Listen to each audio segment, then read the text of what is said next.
bisa terlihat slide-nya, Dr. Agung? Sudah jelas sekali. Silakan. Terima kasih.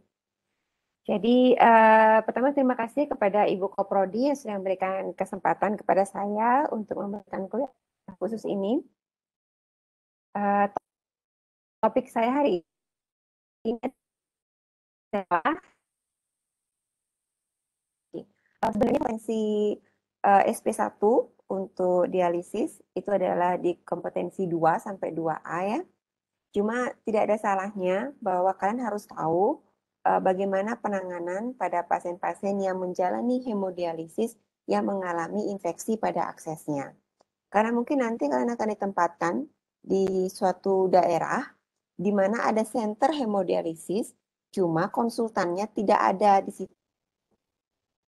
Konsultannya seperti gitu, tidak ready di sana. Jadi karena sebagai spesialis penyakit dalam yang garda terdepan sebagai penanganan pertama untuk penanganan akses pasien-pasien yang menjalani hemodialisis ya. Oke. Jadi tadi Dr. Abu sudah menyatakan bahwa akses itu adalah nyawanya pasien hemodialisis. Jadi kalian tahu bahwa tanpa akses ya. Jadi sama aja kalau kalian mau pergi kemana gitu. Kalau kalian mau pergi belanja ke pasar Sanglah gitu, nggak ada jalannya, nggak mungkin ya seperti itu. Dia harus punya jalan. Jadi itulah yang hemodialisis ini bisa berjalan, juga mengantarkan pasien menuju hemodialisis yang adekuat. Nah, di situ dia syarat akses yang baik itu adalah suitable for patients. Jadi tidak satu akses for all, ya, not fit one size for all. Jadi beda pasien, beda akses shock, dengan jangka panjang, kemudian mendeliver adekuat sehingga disease dan juga less komplikasi. Jadi komplikasinya itu sangat minimal seperti adanya infeksi, trombus ataupun stenosis. Itulah idealnya suatu akses hemodialisis. Kita kembali ke awal dulu ya. Apa saja itu akses hemodialisis? Akses hemodialisis ada yang kateter double lumen. Kateter double lumen sendiri ada yang temporer ataupun permanen. Yang temporer itu seperti ini, Dek. Yang biasanya kita pasangkan kalau pasien harus hemodialisis situ atau akut hemodialisis, bentuknya seperti ini. Kenapa kita pilih temporer pada yang akut? Karena pemasangannya relatif lebih gampang. Ya, pemasangan relatif lebih gampang, sehingga memang diindikasikan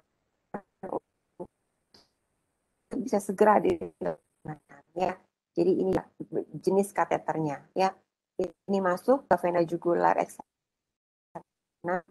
Tipsnya ini ada di persimpangan atau belokan dari superior vena cava, ya.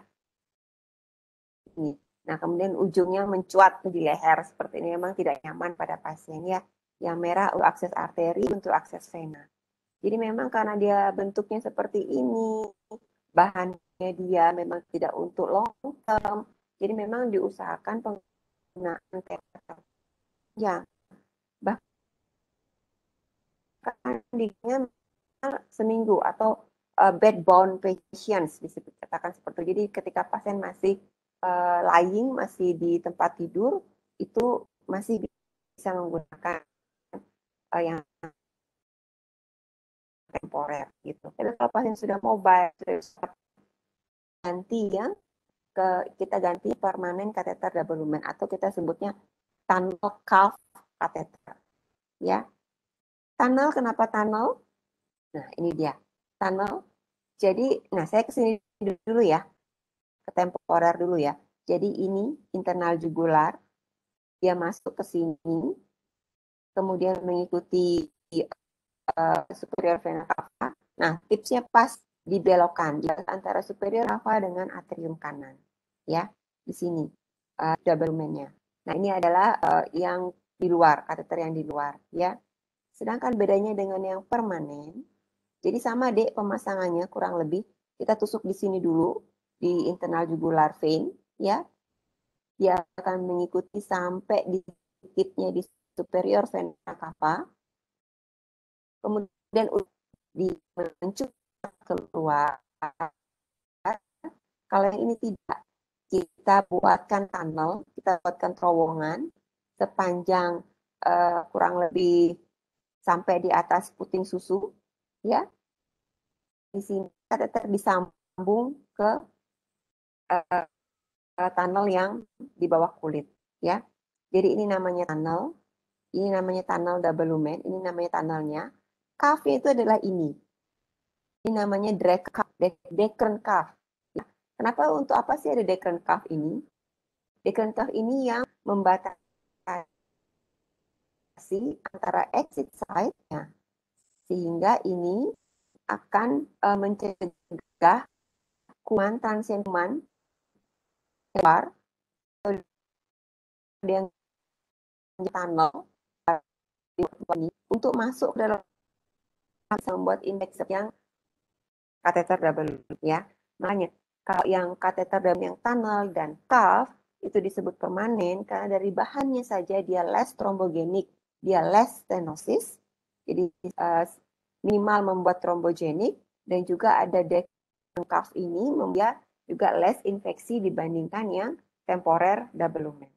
Ya, dari beberapa penelitian juga disebutkan bahwa kateter double lumen ini membuat kateter related bloodstream infection ini kurang lebih 3-6 kali episode per 1000-nya per tahunnya, dan yang non-tunnel itu lebih bersifat infeksi, lebih menyebabkan infeksi dibandingkan yang tunnel dan cuff, ya. Karena dari cuff ini juga dia mencegah sebagai mechanical barrier untuk mencegah masuknya kuman dari dinding luar ke dalam kateter. Ini fistula dan ini graf. Jadi kalau kita bicara ideal, ya, kita bicara kateter yang paling ideal, akses yang paling ideal maksud saya, akses yang paling ideal untuk hemodialisis adalah fistula, ya, karena tidak ada benda asing di sana, memakai pembuluh darahnya pasien sendiri, dan dia bisa berkembang sesuai dengan kebutuhan pasien, gitu ya. Ini fistula, fistula dibagi menjadi 3 sesuai dengan lokasinya. Kalau di Uris joint ini adalah arteriovenous fistula radiosefalika, karena ada fistula atau shunt dari arteri radialis ke vena cephalika di sini. Yang ini adalah brachiosefalika, ada shunt dari arteri brachialis ke vena cephalika, ya Dek ya. Yang ini adalah brachiobasilis. Jadi kalau kalian melihat anatominya, yang merah ini adalah arteri brachialis, kemudian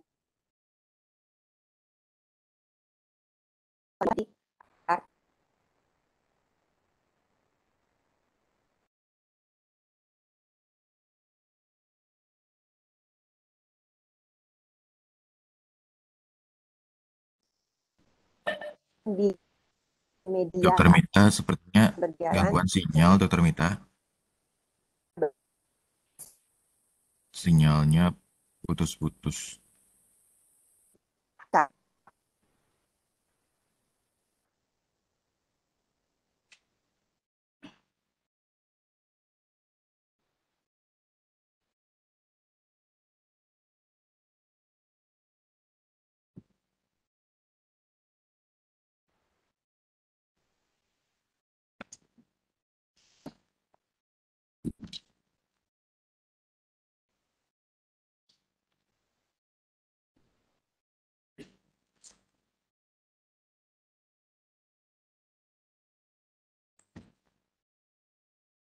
Halo?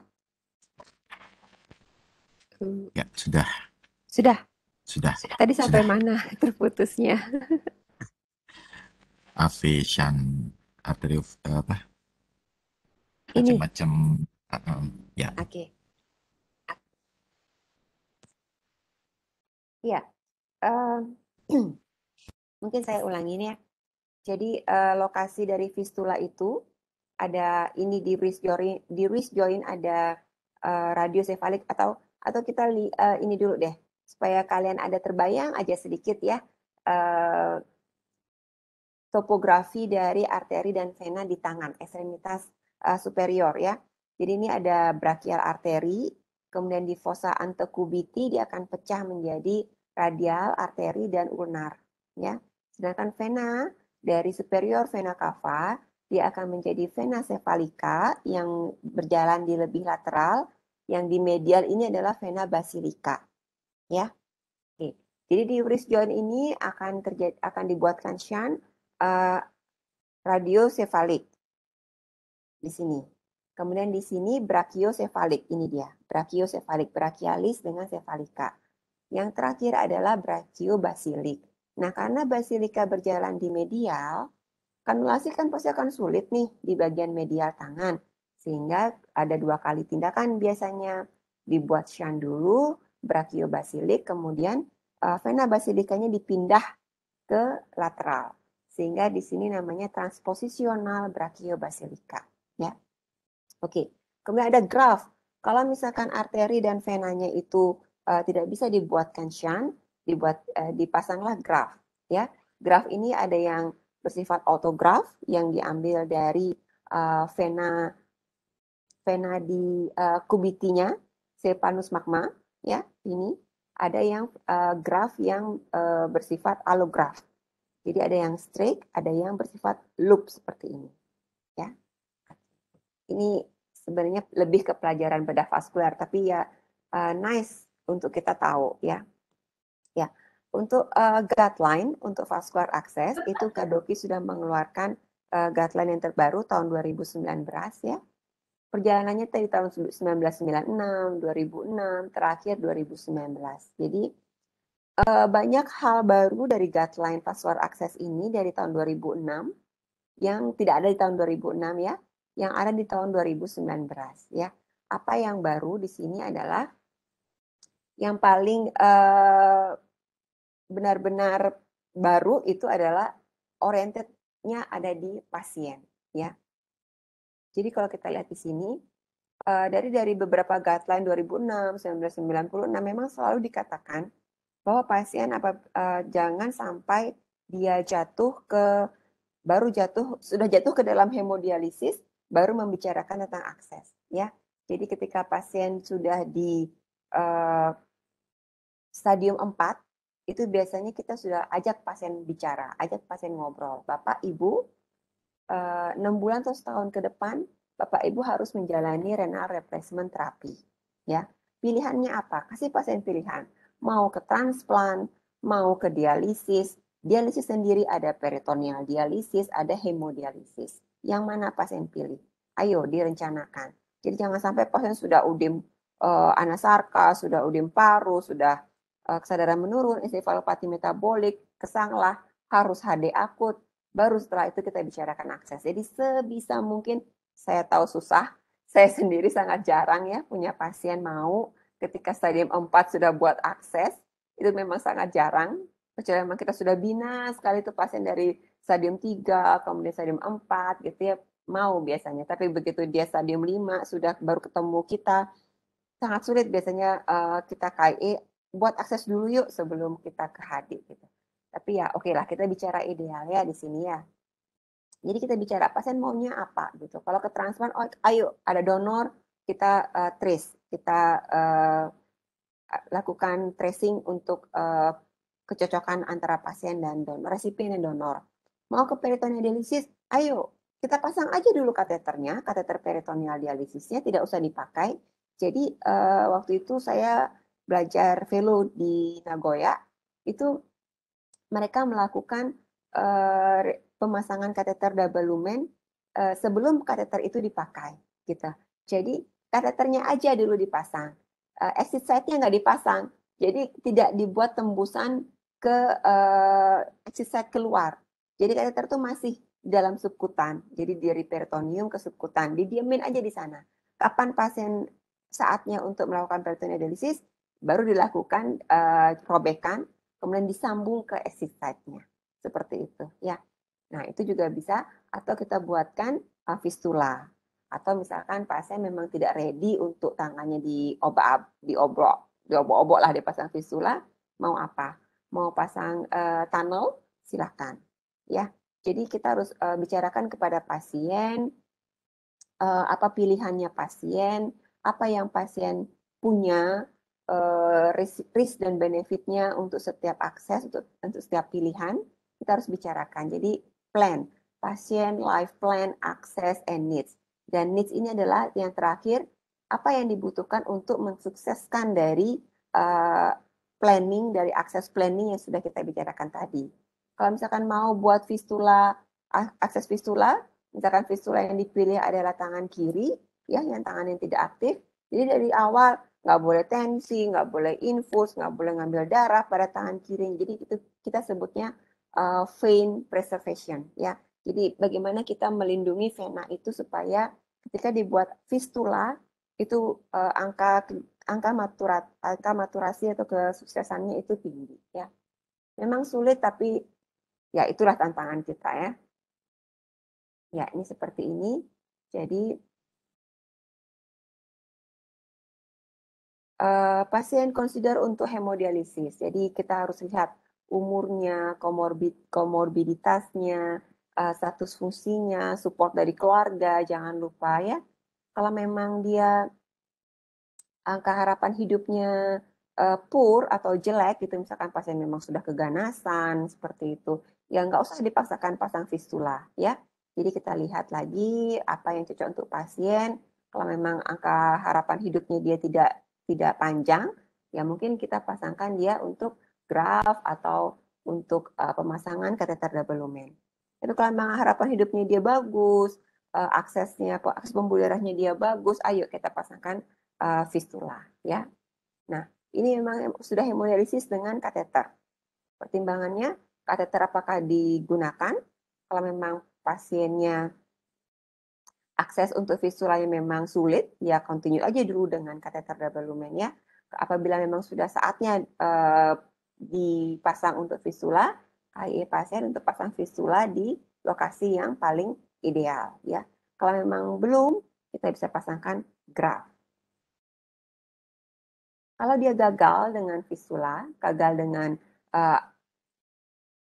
aksesnya, atriofistula aksesnya, apakah pasien menggunakan kateter double lumen? Kalau iya, lanjutkan saja dulu dengan kateter, kemudian kita pilihkan site atau lokasi yang lainnya untuk dipasangkan fistula. Atau kalau memang tidak memungkinkan, kita pasangkan graft ya. Jadi di guideline yang terbaru ini benar-benar sifatnya individual. Jadi not one access fit for all. Jadi kita benar-benar lihat pasien, apa kebutuhan pasien, komorbid pasien, risiko pasien untuk akses tersebut, kemudian kita bicarakan yang mana yang paling ideal untuk pasien. Ya. Oke, kita ke infeksi. Fokus kita hari ini tidak untuk pemilihan akses, preservation vena, pemilihan akses itu kita bicarakan di awal. Ya, jadi topik kita pasien ini, topik pada hari ini adalah infeksi. Apa infeksi ya? Jadi ini tampilannya. Jadi kita harus aware adanya infeksi pada fistula, ya. Apabila ada bengkak, ya tanda-tanda radang lah ya. Adanya bengkak, adanya kemerahan, ada rasa panas, panas lokal ataupun panas sistemik, ya. Kemudian adanya cairan atau discharge yang keluar dari exit site tersebut, dari tempat-tempat kanulasinya. Baik itu nanah, pus ataupun hanya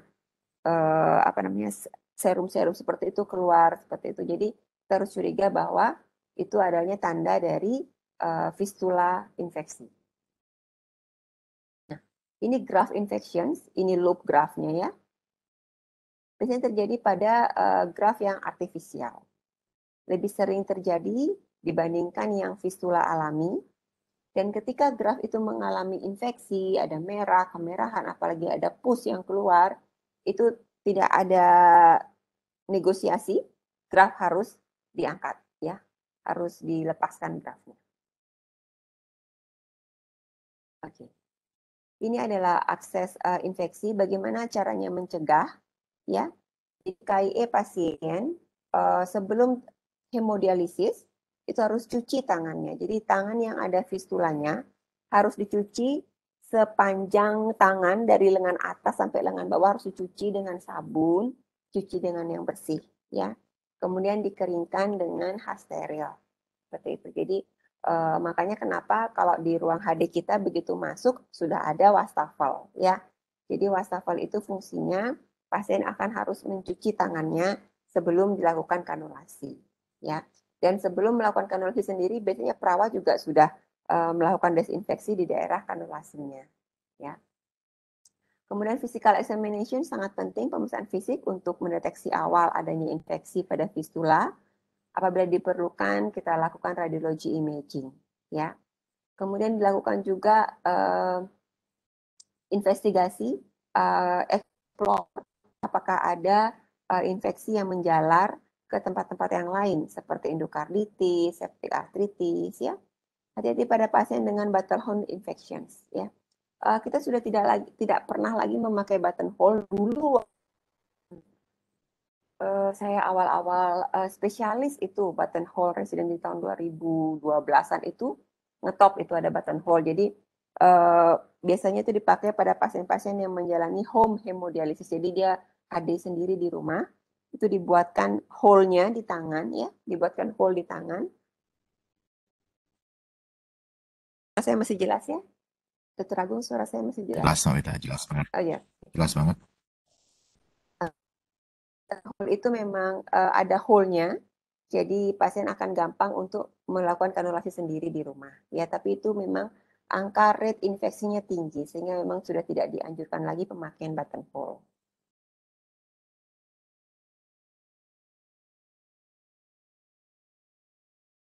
Oke. Jadi kalau ada infeksi pada fistula, ya, kalau memang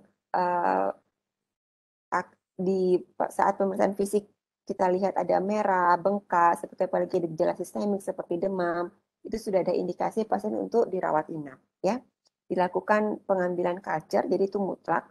Sebelum diberikan antibiotik empiris, kita lakukan ya.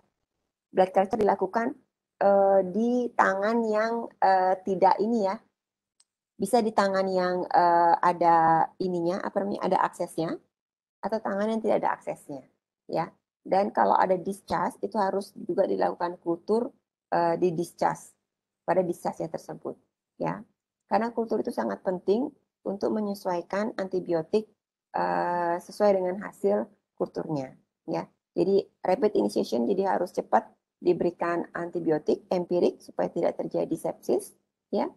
Diikuti dengan antibiotik yang sesuai dengan kulturnya. Kemudian pertimbangkan surgical treatment ya pada akses-akses yang memang sudah ada discharge seperti ada pus, ada abses seperti itu, konsulkan ke bagian bedah untuk dilakukan drainase. Apabila tidak mungkin dipertahankan, tutup aksesnya ya. Tutup aksesnya apakah kita pasang double lumen kateter tunnel seperti itu untuk akses pasien HD sebelum kita buat fistula yang berikutnya ya.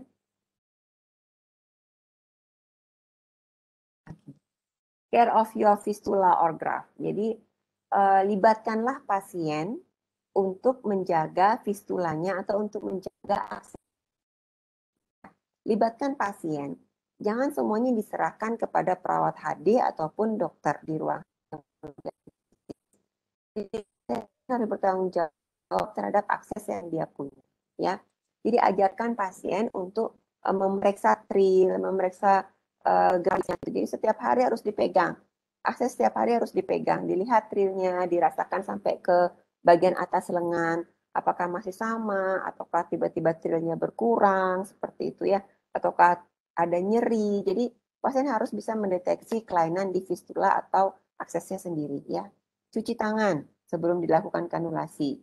Setelah dialisis, ajarkan juga pasien untuk melakukan penekanan di tempat-tempat kanulasinya, ya kurang lebih 10-15 menit.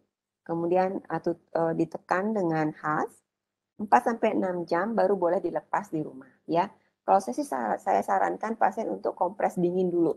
Jadi 24 jam setelah HD kompres dingin dulu, setelah itu besoknya baru kompres hangat untuk mencegah adanya untuk mempercepat absorpsi dari perdarahan yang ada di situ ya. Jangan tidak boleh lakukan tensi pengambilan darah atau IV line yang lainnya di tangan yang ada aksesnya, ya. Kemudian segera hubungi perawat HD atau nefrologis atau dokter jika ada sesuatu di aksesnya, ya. Jadi selalu libatkan pasien untuk menjaga akses pasiennya sendiri, ya. Oke, kita ke catheter infections. Ini yang paling sering kita temui pasien, kemudian adik-adik di UGD juga sering banget ketemu catheter infection, ya.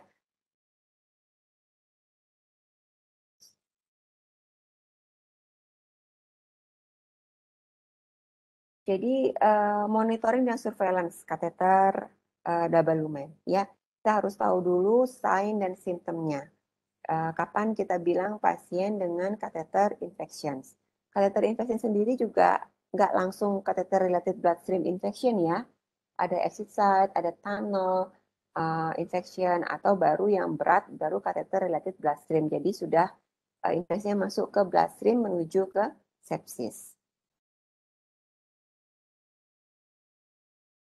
Ya, adanya catheter dysfunctions. Catheter dysfunctions itu ada yang tidak bisa digunakan, adanya infeksi, ya itu akan menyebabkan gejala pada pasien, gejala perburukan bisa mencapai ke sepsis, dan juga hemodialisisnya menjadi tidak adekuat, ya. Ini beberapa agent lock yang biasanya dipakai pada kateter double lumen. Ada sitrat, ada heparin, kemudian ada TPA, plasminogen activator, ya. Itu biasa digunakan untuk lock pada double lumen. Satu untuk mencegah clot, yang kedua juga untuk mencegah sebagai prevensi pada untuk mencegah prevensi infeksi kateter double lumen, ya. Jadi kalau heparin aja itu dia mencegah clot. Kalau menggunakan sitrat lock itu dikatakan selain dia mencegah clot juga dia mencegah infeksi. Jadi dia sebagai bukan antibiotik, ya, sebagai antimikroba dikatakan sitrat ini, ya. Kalau TPA ini kita tidak pernah gunakan, ya. Oke. Definisi dari catheter related blood infections, kita langsung saja ke definisi, ya. Yang kita pakai sekarang adalah DKDOKI 2019. Ini kurang lebih sama dengan CDC, dengan IDSA, ya. Jadi kapan kita bilang pasien itu dengan related blood infections? Kalau ada clinical manifestasi. Jadi apa sih manifestasi kliniknya? Kalau sudah CRBSI, itu ya pasti ada manifestasi sistemik. Seperti pasiennya demam, terutama demam saat dikonek kateternya ke mesin, demam menggigil, seperti itu, ya. Itu klinikal manifestasinya dengan adanya blood culture yang positif dari sumber perifer. Sumber perifer itu bisa dari vena atau dari dialisis sirkuit, ya. Jadi nggak mesti pengambilan kultur perifer itu dari vena. Bisa juga saat pasien menjalani hemodialisis, kemudian pasien menggigil, itu bisa langsung di-drawn, diambil sampel darahnya dari sirkuit ekstrakorporealnya, ya, dari pipa-pipanya yang di luar itu ada port untuk pengambilan sampel tuh ada. Jadi di situ bisa diambil with either, jadi juga dengan positif kultur pada segmen kateternya. Di sini ada bisa semi kuantitatif lebih dari 15 CFU atau lebih dari 102 CFU. Jadi diambil sampel darah di segmen kateternya, atau misalkan pasien diganti, selalu diingatkan untuk pengambilan kultur pada tip double lumen. Ini yang sering sekali dilupakan oleh dokter bedah, dan memang tugas kita, tugas kita yang merawat pasien di ruangan untuk mengingatkan ke dokter bedah ketika ada penggantian dari double lumen karena infeksi, tolong diambil kultur tip double lumen. Jadi tipnya dipotong, diletakkan di botol kateter itu, di botol kultur itu untuk dilakukan kultur tip double lumennya, ya. Karena itu sangat penting untuk kita cocokkan ke hasil kultur yang di daerah perifer. Jadi dikatakan catheter related bloodstream infection ketika organismenya adalah sama. Jadi the catheter segment dan peripheral source dialysis itu sama, ya, same organism. Jadi saya ulangi, tegak catheter related bloodstream infection bila satu ada manifestasi klinis, yang kedua adanya kultur yang sama, kultur dengan bakteri yang sama di sampel perifer dan sampel di segmen kateter.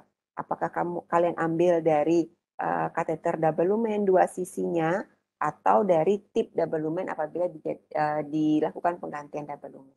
Ya, jadi itu baru tegak pasien dengan CRBSI. Oke, yang lainnya dengan kriteria CBC dan IDSA sama ya. Ini yang exit site dan tunnel. Kalau yang exit site itu ada kemerahan, ada penonjolan, ada nyeri, kurang lebih sekitar 2 cm dari kateter exit site. Ya, apalagi ada discharge. Jadi itu bisa langsung, kalau ada discharge, langsung diambil swab exit site ya untuk dilakukan pemeriksaan gram, culture dan sensitivitas.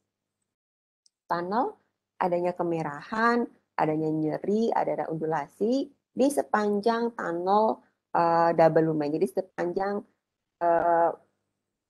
kateternya itu yang tertanam di bawah kulit itu itu sepanjang itu ada kemerahan. Nah itu juga harus di swab, lakukan swab, kemudian dilakukan pengecekan gram, culture dan sensitivitas.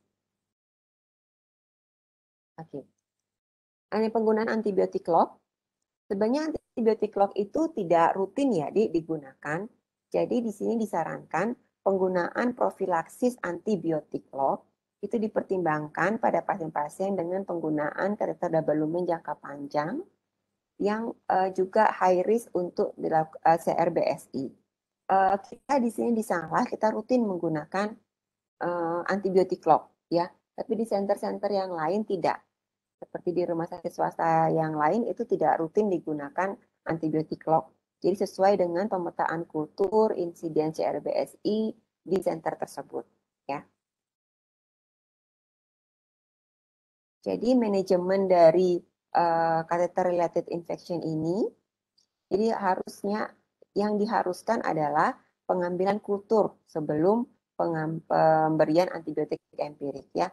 Jadi saya sih berusaha supaya pasien-pasien itu diambil kulturnya, Dik. Memang kateter itu tidak bisa sembarang perawat untuk mengambil kultur di kateternya.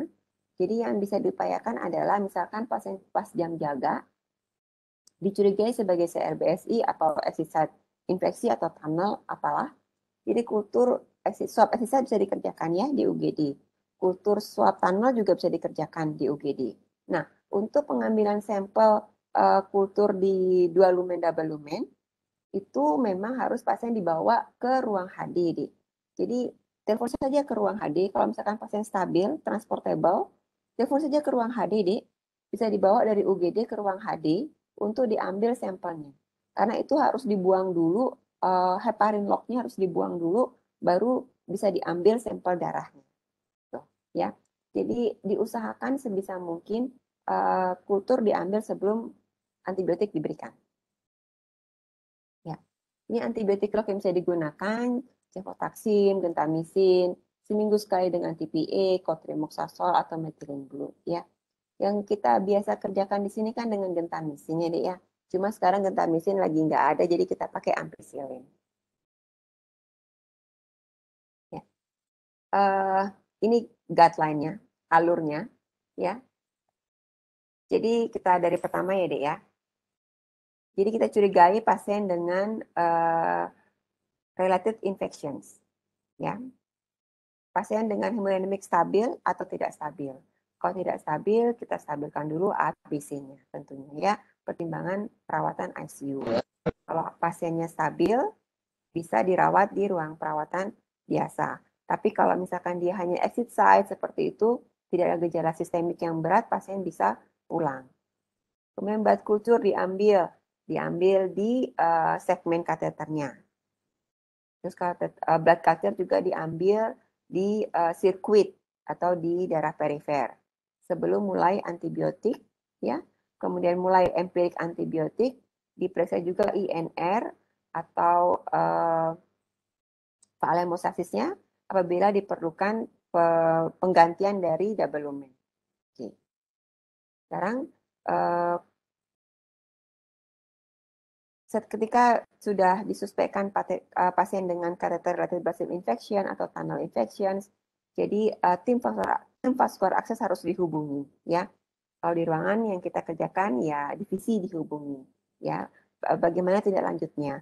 Apakah pasien akan tetap menggunakan akses tersebut, ataukah pasien bisa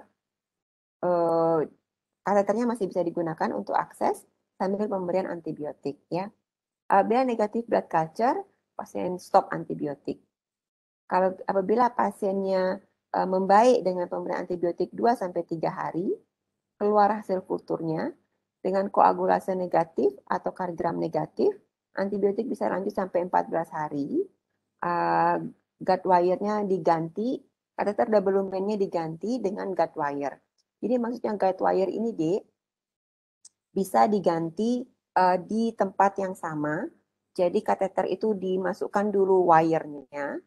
Kateter yang ada yang terpasang dicabut, diganti dengan kateter yang baru dengan guidance dari wire yang ada, ya. Jadi itu penggantian di tempat yang sama. Keuntungannya apa dengan guide wire exchange? Itu komplikasinya menjadi sangat-sangat minimal. Kenapa? Karena kita sudah berpatokan pada wire yang sudah terpasang, gitu, ya. Tapi kekurangannya adalah munculnya reinfeksi ada, gitu. Jadi reinfeksi itu artinya infeksi terjadi dengan kuman yang sama. Itu bisa jadi karena kita mengganti kateter di tempat yang sama, ya. Kemudian ada kalau misalkan kumannya Staphylococcus aureus harus diganti, ya. Remusivisi di sini maksudnya adalah mengganti kateter double lumen tapi tidak di tempat yang sama. Kalau misalkan kateter double lumennya ada di kanan awalnya, diganti ke kiri atau diganti ke femoral seperti itu. Jadi tidak di tempat yang sama. Antibiotika lanjut kurang lebih selama 4 minggu, Dek. Kemudian ini ada consider untuk dilakukannya transesofageal ekokardiografi untuk mencari metastase infeksi di tempat yang jauh, misalnya endokardritis seperti yang paling ditakutkan, ya. Nah, kalau ada kandidat spesies ini harus remove, ya. Antifungal selama 14 hari, kemudian adanya metastase infection. Di sini memang ada guide wire exchange ya, Dek, ya, cuman di sini sangat dipertimbangkan. Kalau memang pasien tidak ada lagi spot yang lain untuk penempatan dari kateter double lumen, mungkin guide wire exchange ini kita pertimbangkan, ya. Nah, bila dengan antibiotika masih persisten bakterinya fungemia, masih ada panas, harus dicari infeksi yang lainnya atau adanya infected fibrin sheath, adanya fibrin layer pada kateter double lumen sehingga mencegah atau mengurangi efektivitas dari antibiotiknya. Jadi urgent CVC removal, antibiotik atau antifungal 4-6 minggu, ya. CVC harus diganti mutlak, ya. Remove fibrin sheath jika ada, jadi dan mencari metastatik infeksi yang lain, ya. Jadi sebenarnya antibiotik yang kita berikan itu sebenarnya bisa lama, Dek, sampai minimal 14 hari atau 2 minggu. Gitu. Cuma kalau seandainya bisa pasien tidak lama di rumah sakit, ya, kita ganti dengan antibiotika yang oral. Ini pencegahan, bagaimana kita mencegah vascular access infeksi, ya.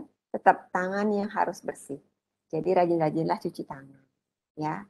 Kemudian penggunakan masker pada pasien, masker. Kalau sekarang sudah nggak usah disuruh lagi, ya. Kita mutlak harus pakai masker, ya. Kemudian bagaimana cara mengconnecting dan disconnect dari kateter tersebut ke mesin, ya, dengan chlorhexidine based solutions, Jadi dibersihkan dulu exit side-nya, dibersihkan dulu konektornya, ya konektor double lumennya dengan chlorhexidin, baru kemudian disambungkan ke mesin. Gitu. Yang biasanya mengerjakan ini adalah perawat HDD. Jadi tidak bisa sembarangan perawat untuk melakukan teknik aseptik pada kateter double lumen. Makanya kenapa untuk pengambilan sampel di kateter double lumen ini harus juga dilakukan oleh perawat HD ya, Dik, ya, supaya tidak ada infeksi-infeksi yang lain lagi. How to reduce, bagaimana mengurangi CRBSI? Minimal manipulasi pada kateter double lumen, pada exit site-nya, pada tunnelnya, ya. Seringkali dipertanyakan, dok, akses pasiennya nggak ada, akses perifernya nggak ada, boleh nggak masukin antibiotik dari double lumen? Tidak boleh, ya. Kecuali dia triple lumen. Triple lumen itu satu lagi lumennya bisa untuk akses IV line. Tapi kalau double lumen saja tidak boleh, ya. Tidak boleh double lumen itu dipakai selain sebagai akses HD. Gitu, ya. Limitin akses HD vaskular. Jadi akses vaskular akses itu hanya boleh dirawat pada yang personal trained, jadi yang benar-benar sudah terlatih, ya.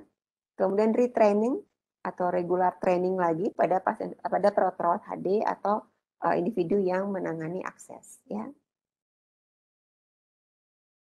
Topikal antiseptik atau antibiotika barier bisa digunakan, misalkan gentamisin salep pada exit site itu bisa digunakan, ya. Kemudian minimum once weekly catheter dressing. Jadi ini biasanya dikerjakan di ruang HD, ya. Oke, sebagai kesimpulan, pencegahan tentunya lebih baik daripada mengobati, ya. Jadi bagaimana kita mencegah terjadinya infeksi pada akses yang dimana kita tahu bahwa akses HD itu memang nyawanya pasien-pasien HD, tanpa akses yang HD yang baik, HD juga tidak bisa berjalan dengan baik. Jadi pencegahan. Jadi bagaimana kita training dan retraining perawat HD, dan perawat HD juga training dan retraining pasien-pasien HD, ya.